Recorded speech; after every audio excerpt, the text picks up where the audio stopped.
Nahakot na ang halos 90% ng mga basurang ilang buwan nang nakatambak sa transfer facility ng Mangaldan, Pangasinan. Ang detalye sa report. Nitong nakaraang linggo, pinuntahan ng GMA Regional TV 1 North, Central Luzon, ang transfer facility ng Mangaldan, Pangasinan sa Barangay Banawang. Tumambad ang gabundok na basura na ayon sa Menro, ilang buwan nang nakatambak dahil sa problema sa hauling service company. Inireklamo rin ito ng mga residente dahil sa masangsang na amoy ng basura. Ngunit itong huling linggo ng Enero, muling nakipagkasundo sa panibagong kumpanyang LGU kung saan nagsagawa agad ng paghahakot sa mga basura. Mahigit isang linggo ang nakalipas.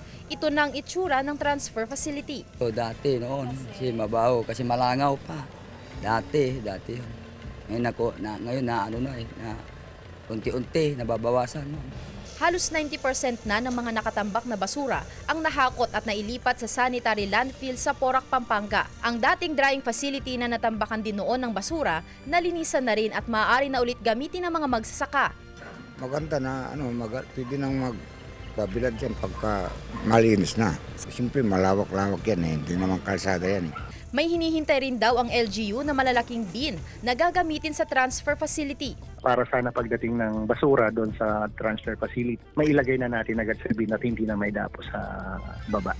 Nagpapatupad na rin ng bagong schedule sa paghahakot ng basura tuwing Lunes at Biyernes. Yun po yung magiging regular schedule niya kasi nga dahil sa kalayuan ng lugar, kahit bin type na siya, dapat talaga daw medyo naka-trailer type siya kasi nga masyadong malayo yung distance ng sanitary landfill dito sa atin.